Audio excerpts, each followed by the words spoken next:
Hi friends, நம்ம எல்லா வீட்லயுமே குழந்தைங்க இருப்பாங்க, சுட்டி குழந்தைங்க. அவங்களுக்கு கேர் கொடுக்குறோம் அப்படின்னு நம்ம நினைச்சிட்டு இருக்க விஷயங்கள் அவங்க மனசுல கண்ட்ரோலா பதிவாகும். எப்படின்னு பார்க்கலாமா? ஒரு சின்ன 1-2 உதாரணங்கள் மூலமா பார்க்கலாம்.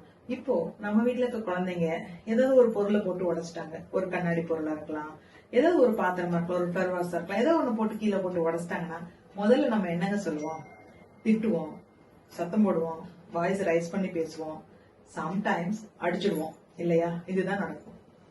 அப்போ ஒரு சின்ன குழந்தை ஒரு பொருளை போட்டு கீழே உடைச்ச உடனே நம்ம ஏன் கோவப்படுறோம், ஏன் திட்டுறோம், ஏன் பேரண்ட்ஸ் அடிக்கிறோம்னு பாத்தீங்கன்னா அவங்க மேல இருக்க அக்கறையில அந்த குழந்தைங்களுக்கு காயப்பற்றக்கூடாது அப்படிங்கறதுனால. அந்த அக்கறைனாலதான் ஒரு பேரண்ட்ஸும் இந்த மாதிரியான தன்னுடைய அக்கறையை வெளிப்படுத்துறோம். நம்ம அக்கறையை வெளிப்படுத்தும் விதம் கோபமா இருந்தாலும் எல்லாருடைய பேரண்ட்ஸ் மனசு, எல்லா பேரண்ட்ஸோட மனசுக்குள்ளேயும் அந்த குழந்தை மேல இருக்க கன்சர்ன் தான் ரியலா ஆள் மனசுல இருக்கு. ஆனா அந்த 5 வயசு குழந்தைக்கு 6 வயசு குழந்தையா இருக்கலாம், 10 வயசு குழந்தையா இருக்கலாம், எத்தனை வயசா இருந்தாலும் அந்த குழந்தைக்கு அந்த கன்சர்ன் அப்படி புரியாதுங்க.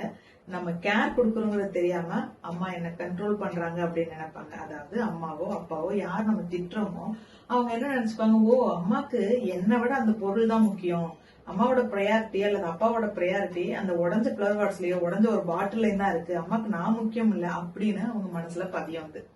அப்புறம் ஏதாவது ஒரு விஷயம் டிவி பார்க்காத, மொபைல் பார்க்காத இப்படின்னு சொல்ற ஒரு விஷயங்களுமே நம்ம அவங்கள கண்ட்ரோல் பண்ற மாதிரி நினைச்சுக்குவாங்க. நம்ம அவங்க நல்லதுக்கு நினைச்சு செய்யக்கூடிய ஒரு விஷயங்களும் அவங்க மனசுல அது கண்ட்ரோலா பதிவாகும். அப்போ அப்படி பண்ணவே கூடாது. அப்ப என்ன மாதிரிதான் பண்ணணும் அப்படின்னு கேட்டீங்கன்னா, அந்த குழந்தைங்க ஏதாவது ஒரு பொருளை போட்டு உடைச்சிட்டாங்கன்னா முதல்ல நம்ம செய்ய வேண்டியது, உன் கையில கால ஏதாவது கீறிடுச்சாமா இந்த பக்கம் வந்துரு, அந்த குழந்தையோட பெயரை சொல்லி உன் கையில கால ஏதாவது கீறிடுச்சா இல்லையா இந்த பக்கம் வந்து முதல்ல கம்பி சைடு அப்படிங்கிற முதல்ல அவங்களை அங்க இருந்து ரெஸ்கியூ பண்ணி எடுத்துட்டு வந்துருங்க. அதுக்கப்புறம் அதை கிளீன் பண்ணுங்க ஃபர்ஸ்ட். அந்த மொமெண்ட்ல அவங்க பயந்து ஆன்சைட்டியோட பேனிக்கா இருப்பாங்க அந்த குழந்தைங்க. அந்த சமயத்துல போய் நம்ம வாய்ஸ் ரைஸ் பண்ணி திட்டியோ அடிச்சோ உடஞ்ச பொருள் எப்படியும் வரப்போறது இல்லை, அது பிரயோஜனமும் இல்லை. அவங்க மனசுல இன்னும் கொஞ்சம் ஆழமா நம்ம மேல ஒரு வெறுப்பை தான் உண்டாக்கும். அந்த சமயத்துல பேசுற பேச்சுக்கள் சொல்ற வார்த்தைகள் கேட்டாதான் பதிவாகும்.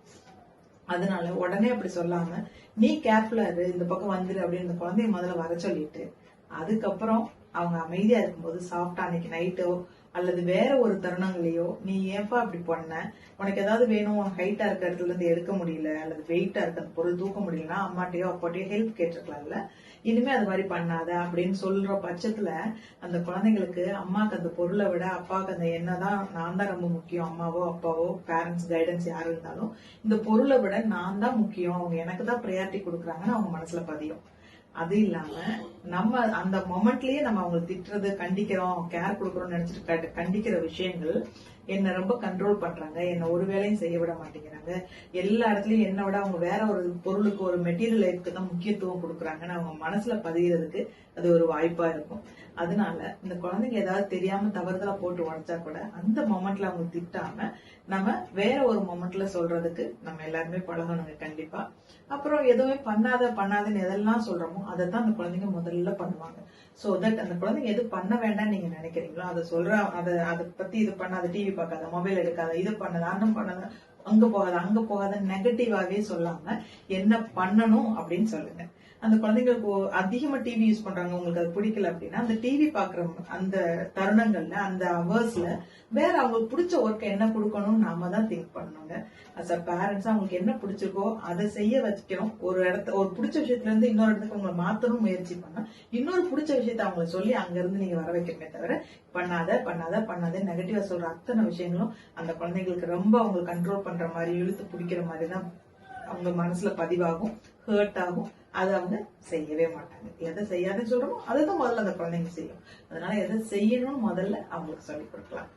மீண்டும் ஒரு பதிவுல குழந்தைங்களை எப்படி ஹேண்டில் பண்ணாங்கிறத பத்தி அடுத்த பதிவுல சந்திக்கிறேன். நன்றி, வணக்கம். இந்த பதிவு பிடிச்சிருந்தா லைக் பண்ணுங்க, மறக்காம உங்க ஃப்ரெண்ட்ஸுக்கும் ஷேர் பண்ணுங்க. நீங்க யாருக்கெல்லாம் வெல்விஷரா இருக்கீங்களோ அவங்க எல்லாருக்கும் இதை ஷேர் பண்ணுங்க. அண்ட் அப்கோர்ஸ் இதை பாக்குற ஒருத்தரும் எனக்கும் வெல்விஷர் தான். சோ தட் கமெண்ட்ல உங்களுடைய கருத்தை மறக்காம பதிவு பண்ணுங்க.